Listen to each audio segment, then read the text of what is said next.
My name is Roel Mehlkopf. I'm a pension fund advisor at Cardano and a postdoctoral researcher at Tilburg University. This module is about the pension agreement of 2020. Last year's program already introduced this topic, and in this year's module we provide an update on the current status of the legislative process, and we take a deep dive into the new pension contract. Let us start with an update of the legislative process. What is new in comparison to the situation of last year? Well, the government reached an important milestone in December 2020 when it published draft legislation of the pension reform. The draft legislation is a bulky package of more than 200 pages, which was released for public consultation. The consultation resulted in 484 public responses. The next step for the government is to look into the consultation responses and submit an updated version of the draft legislation to the Dutch Parliament. Let us now turn to the main features of the draft legislation.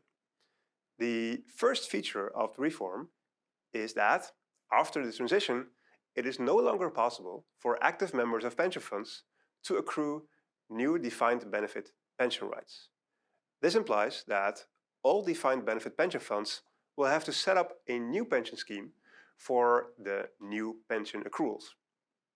Pension funds can choose between the already existing defined contribution scheme, in Dutch Wet Verbeterde Premieregeling, or the new pension contract. In last year's module, we already discussed the similarities and the differences between those two types of contracts. The second feature of the reform is that existing pension rights in defined benefit pension schemes are, by default, converted into a personal pension wealth in the new pension system. Social partners can decide not to convert existing rights if they can demonstrate that conversion would disproportionately disadvantage certain groups of participants. For example, this can be the case if defined benefit rights are protected by a sponsor guarantee. Also, the draft legislation clarifies that not all pension funds are able to convert existing pension rights. This can be the case if a pension fund is closed and if there is no active employer involved to set up a new pension scheme. This brings us to the third feature of the reform, the role of the FTK after the transition. The FTK is the financial assessment framework which currently applies to defined benefit pension schemes. After the reform, there will still be a role for the FTK, but it will be rather limited. The FTK will continue to apply to defined benefit pension funds where existing pension rights are not converted to the new system. These funds will all be closed funds because no new defined benefit pension rights can be accrued after the transition. In addition, the FTK has a role in the existing defined contribution schemes which remains intact after the reform. The FTK applies to the payout phase of defined contribution contracts in cases where a pension fund offers not only variable annuities but also fixed annuities to its members. These fixed annuities provided by pension funds are subject to the FTK. The fourth feature of the reform is that a transition FTK has been announced. The general idea behind the transition FTK is that certain measures, in particular pension cuts to pensions in payment, are not required in the transition FTK if these measures are not needed in the new pension system. The draft legislation contains a set of rules which makes this general idea more concrete. The government proposes that pension cuts are required only if the current funding ratio is below 90 or if the expected funding ratio at the moment of the transition falls below a so-called target funding ratio, in Dutch richtdekkingsgraad, which is at least 95%. The idea behind the target funding ratio is that this is the financial position that is sufficient for a balanced transition to the new pension system without an immediate cut in pensions at the transition moment. The transition FTK is not mandatory. Pension funds can decide whether or not they want to make use of it. The decision to make use of the transition FTK is made by pension funds and not by social partners. A precondition for using the transition FTK is that there must be an intention to convert the existing pension rights to the new pension system. In May 2021, the minister sent an update to Parliament about the status of the legislative process.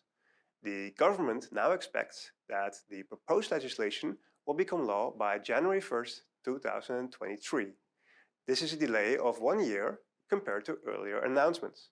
The ultimate deadline for the conversion of existing pension rights to the new pension system is now foreseen to be January 1st, 2027. The expected period for the transition FTK is from January 1st, 2023 until January 1st, 2027. The remainder of this module is a deep dive into the new pension contract. In the new pension contract, participants do not accumulate an entitlement to a defined pension benefit anymore. Instead, participants acquire a personal pension wealth, which is a personal share in the collective pool of assets of the pension fund. The personal pension wealth is accumulated in the working phase and is decumulated during retirement. On the screen, you see the personal pension wealth in terms of inflows and outflows. The illustration is focused on the old age pension and abstracts from other aspects of pension arrangements, such as survivor pensions and disability insurance. Now, let us start with the two arrows in red. Before our retirement, there are inflows in the form of contribution payments, and after retirement, there are outflows in the form of a pension income for the participant. The blue and purple arrows represent the financial return on the personal pension wealth. The financial return is decomposed into a hedge return, in Dutch beschermingsrendement, and the excess return, in Dutch overrendement. Hedge return and excess returns can be both negative or positive depending on price movements in financial markets. We will elaborate on this later. The two arrows in green relate to sharing micro longevity risk within the collective of participants. First, there is the hedge return for micro longevity risk, in Dutch beschermingsrendement voor micro-lang leven risico. This is often referred to as the biometric return. The biometric return works as follows. If a participant within the collective passes away, then his or her personal pension wealth accrues to the collective and is distributed across the surviving participants in the form of a biometric return. This biometric return makes it possible to provide lifelong pensions. A long lifespan for some participants is financed by a short lifespan for other participants. The biometric return is determined ex ante and is directly based on the survival probability of an age cohort. The biometric return increases with age. Older participants have lower survival probability and therefore receive a higher biometric return. The biometric return is always positive for all age cohorts. The other arrow in green is the excess return on sharing micro longevity risk, in Dutch overrendement op micro-lang leven risico. This works as follows. The ex-post survival rates can deviate from the ex-ante survival probabilities that were used to determine the biometric returns. This mismatch result is called the excess return on micro-longevity risk in the new pension contract. It is distributed among all pension scheme members via an age-dependent attribution rule. The mismatch can be positive or negative. Consider, for example, the situation of last year, during which the COVID-19 pandemic caused ex-post survival rates to be lower than the ex-ante probability. Hence, last year, the result would have been positive. The two arrows in orange relate to the sharing of macro longevity risk within the collective of participants. First, there is the hedge return for macro longevity risk, in Dutch beschermingsrendement voor macro-lang leven risico. It works as follows. Suppose that life expectancy for the population as a whole rises faster than expected, for example due to improvements in medical treatments. Then participants need a higher personal pension wealth to maintain the same expected pension level for a longer lifespan. This additional wealth is provided by the hedge return for macro longevity risk. The effect can be positive or negative depending on whether the life expectancy forecast is adjusted upwards or downwards, and whether the pension fund has decided to compensate certain age cohorts for this macro longevity shocks. The other arrow in orange is the excess result on sharing macro longevity risk. In Dutch, de overrendement op macro langlevensrisico. This works as follows. The macro longevity risk can typically not be hedged in financial markets, so the distributed hedge returns for macro longevity risk have to be recouped on the collective of participants itself, and this is done via an age-dependent rule. Finally, the two yellow arrows represent cash flows related to the solidarity reserve, which was already discussed in last year's module.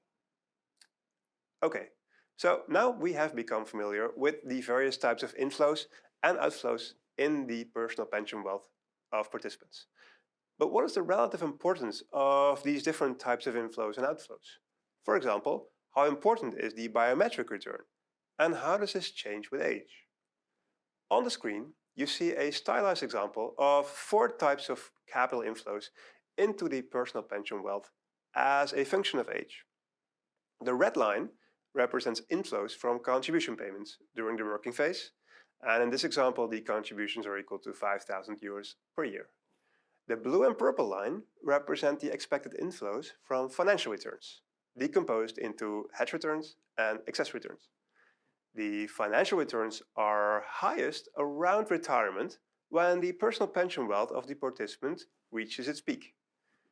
The green line represents the inflows from biometric returns, and the figure shows that the biometric return plays a dominant role during the retirement phase, during which it is the most important inflow component. The biometric return ensures that pension incomes stays at level even if the participant reaches a very high age of, say, 100 years, and the personal pension wealth is almost depleted. From an actuarial perspective, this works similar as a lifelong annuity. In the new pension contract, it is possible to smooth shocks that occur during the retirement phase. Now, the smoothing can be applied to shocks from financial risks, but also to shocks that stem from longevity risks. The draft legislation prescribes that the maximum smoothing period is 10 years. Now, the illustration on this slide shows the effect of smoothing based on a very simple example with only a single negative shock at the age of 70 and no shocks at any other ages. The green line shows the outcome in a situation where no smoothing is applied, while the red line illustrates the results for the situation where smoothing over a 10-year period is applied. Now, the example shows that the impact of smoothing on pension income is postponed when smoothing is applied.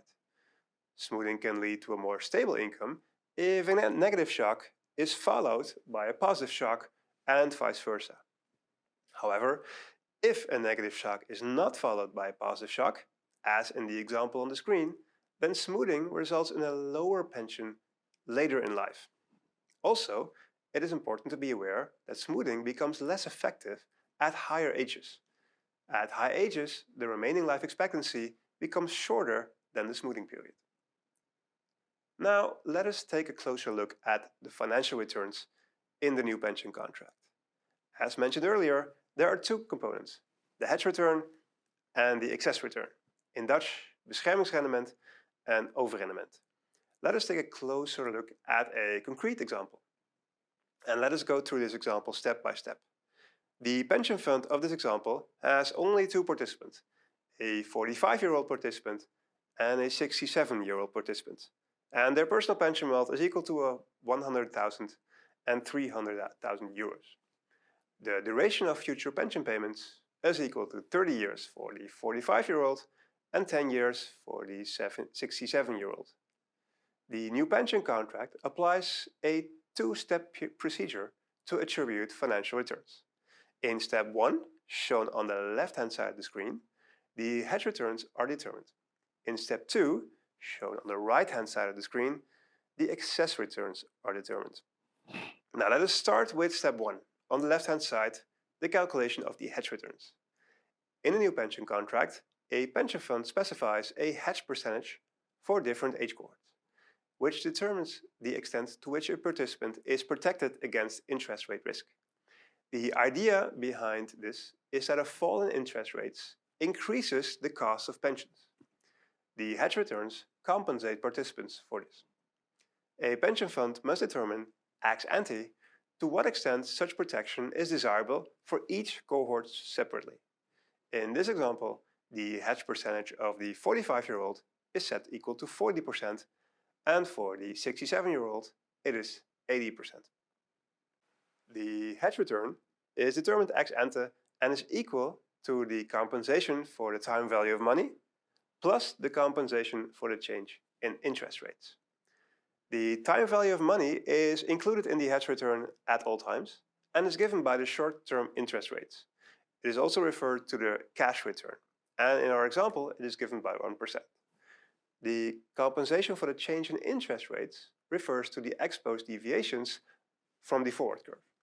The change in interest rates is given by a parallel drop in interest rates by 50 basis points in our example. In this simple example, we apply duration as a proxy for the results that you see here on the screen. The hedge return can be positive or negative. In particular, the compensation for the change in interest rates is negative if interest rates rise. Notice that even if the hedge percentage is set to 0 for a certain age group, there is still a hedge return because it always contains the cash return. The cash return can be negative in practice if the short-term interest rates is below 0. Now, let us go to step 2 on the right-hand side of the slide, the calculation of excess returns. In the new pension contract, a pension fund specifies attribution weights for the excess returns for different age groups. These attribution weights are determined ex ante. In our example, the attribution weight of the 45-year-old is 3 times higher than the attribution weight of the 67-year-old. The excess return is first calculated on the total level and is subsequently attributed to age groups. The excess return at the total level is calculated as the total realized return on assets minus the hedge returns distributed in step 1. In our example, this yields a total excess return of 12,000. This total excess return is then attributed to the 2 participants. In our example, both participants receive an equal share in absolute terms. The reason is that the 45-year-old has an attribution weight that is 3 times higher, while its size of its personal pension wealth is 3 times lower. Our example assumes that the attribution of excess returns in step 2 is based on the initial wealth distribution before the distribution of hedge returns in step 1 and not after step 1. However, the draft legislation is not conclusive about this. Now, in a new pension contract, the exposure to stock market risk of an age cohort cannot be observed from one single policy parameter, as is the case in lifecycle investing. Instead, it is determined by 3 factors. First, the investment mix of the pension fund as a whole. Second, the attribution weights that allocate this investment risk across age cohorts. And 3, the age and wealth composition of the pension fund population. Now, if any of these 3 factors change, then the exposure to stock market risk changes as well for all age cohorts. Now, the new pension contract is constructed in such a way that the attribution of financial risk across age groups does not lead to ex ante redistribution in market value. In particular, the excess return, by definition, contains not only the risk, but also the risk premium on risky investments. This implies that if we would increase the attribution weight for, say, the 45-year-old participant, then this participant gets a higher exposure to stock market risk, but at the same time also receives the corresponding higher risk premium. Now, how is this all different from lifecycle investing? To answer this question, let us start with the observation that in our stylized example, the exact same results can be created with lifecycle investing. In a lifecycle approach, the 45-year-old participant holds the 30-year bonds and half of the stock portfolio, and the 67-year-old participant holds the 10-year bonds and the other half of the stock portfolio. And you can calculate for yourself that in this stylized example, the lifecycle approach yields exactly the same outcomes for both participants. However, this equivalence with lifecycle investing does not hold in general. Let us consider 3 differences compared to lifecycle investing. The first difference is that the new pension contract makes it possible for a young participant to be invested for more than 100% in risky assets such as stocks. In other words, the young can have a leveraged position in risky assets. This is the case if they have a high attribution weight to the excess returns.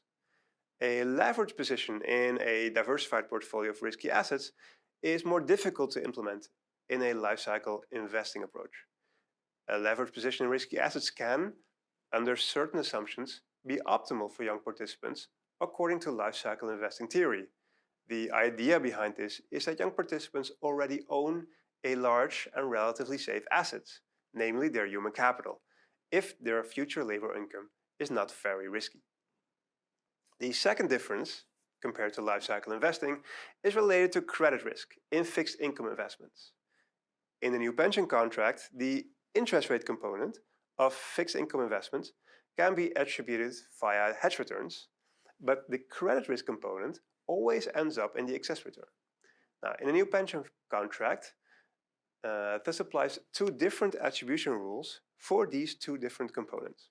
In a lifecycle approach, there is no such virtual decomposition of bond returns.